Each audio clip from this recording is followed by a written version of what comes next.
It is a cold day. The neighborhood is quiet as usual. When the winter comes, people tend to spend most of their afternoons inside their houses. The name of the street is not important. The name of the city isn't either. The only important aspect here is the empty chair. Billy is celebrating his birthday with both a strange joy, like any kid who's turning 8, and sadness because he hasn't understood why there is an empty chair at the table.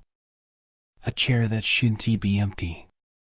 Although anybody could use the chair, no one wants to sit there in this occasion. Mom told them. Every family gathering changes the house. There are people everywhere. The kitchen smells with delicious cooking. The main table is always set with a lot of food to share. But this day, this very special day, nobody wanted to use that specific chair. Some people in Billy's family say it is not fair. Others haven't understood what happened. Some others are asking the question, where's Robert? 7 days ago, Billy's parents were preparing his surprise birthday party. Coming and going to the local stores, they were excited for this special event. Billy is the first grandchild, nephew, and son for this family. Now there are more, but being the firstborn has its perks. Billy's parents have had it rough throughout the years. Most families in the world have these difficult times. It is somewhat normal, but sometimes decision-making can lay down the path for great things and really bad consequences. In 3 days, everything was ready: the cake, the food, the drinks, the gifts, and even a surprise clown would entertain the children with fun jokes and colorful acts. 8 years old might seem a little out of time for a clown, but Billy is a big fan of clowns. That's the reason why this surprise is perfect for him. Billy's mother, Claudia, is surprised because her husband Robert has gotten a raise at his job. They have more money now than a couple of years ago. The only strange thing is that Robert has the same hours and same tasks. He only got a raise. Some members of the family find this a little odd. When Robert was a teenager, he used to hang out with the wrong crowd. Getting stuff easy, silencing people, selling illegal products, all that seemed way easier than having an honest life. Of course, all that is not good. In life we should be productive and honest. We should help each other and do something for society. Anyway, Robert might have a dark secret. The party is ready and there are unanswered questions, strange calls, suspicious vehicles, and a gun in the night table all the time. Robert, he is the focus of this story. Billy is just the collateral damage. The empty chair is a result. 3 days before the party, Claudia received a call. A strange call. Robert didn't show up to the job for the 2nd day in a row. What could have come to her mind in that moment? Robert has come back every day in the evening claiming everything is great at work. She was determined to find out what the situation was. It's 2 days before Billy's party now. Is everything okay? Claudia didn't even know the half of it. When Robert arrived that night, Claudia asked how everything was at work. As usual, he answered, everything normal.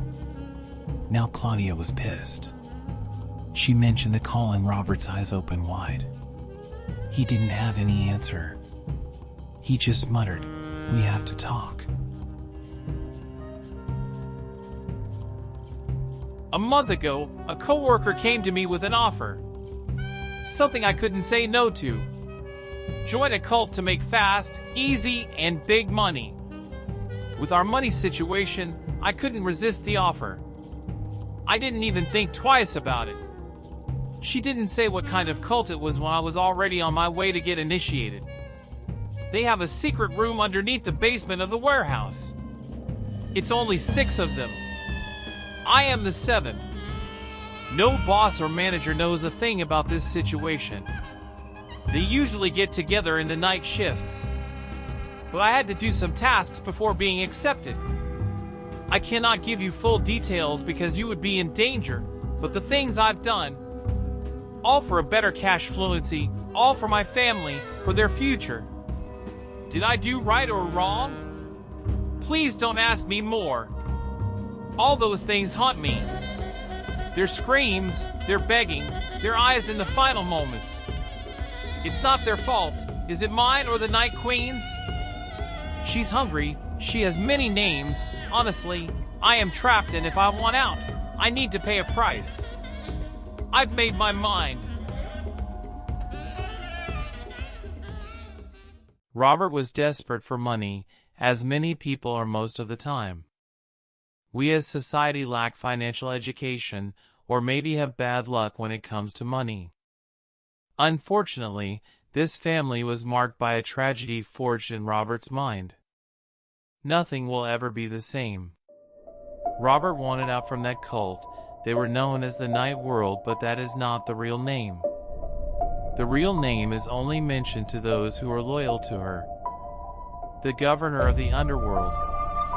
Robert was given two choices to be able to get out from their rules. It was either him or Billy.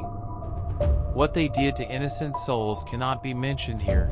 That's why Robert made his mind the moment he was given the choice. He sacrificed himself so that his family could have a small fortune. He made sure his wife's bank account was safe and plentiful for some years. But is that a fair price to pay for a few years of stability? Maybe Robert didn't want this end. But he had no choice. There he was, at the altar.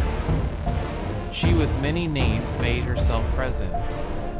This rarely happens in these rituals, but Robert's pure soul was too juicy for her to not be present.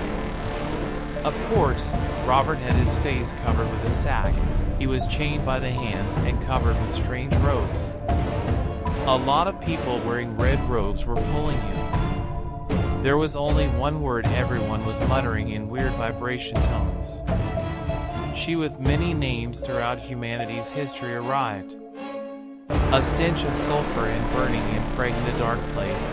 Everyone had to turn their heads. No one was, is, or will ever be worthy to look at her. She only spoke one word. Her voice was deep and calm. Robert left this world in tears, with his face covered, naked and chained from hands and feet. When they found the body, he didn't have his feet. There were claws encrusted in his legs. His skin was gray and no blood was left in his veins.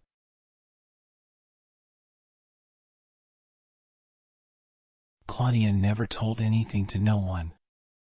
Everything the family ever said was pure speculation. Robert left with other girl. He had a fatal accident, normal things like those. Claudia preferred it that way. She asked everyone in the family to leave his chair empty because she had an audio note from Robert. Hello, my love. I know this is really hard. I cannot begin to imagine what you are feeling. But it must be same or worse than me. Please forgive me. Please do so I can leave this world in peace. Everything I did will be kept with me forever, but we'll be able to open that business we always dreamt. Please forgive me because I didn't know this was going to be the end. Before I go, one more thing. The one who's taking me has many names. She granted me a token of her compassion because she says my soul is pure. If you leave my chair empty, I will be able to see you from time to time. But if someone sits there, I will be lost forever in her realm.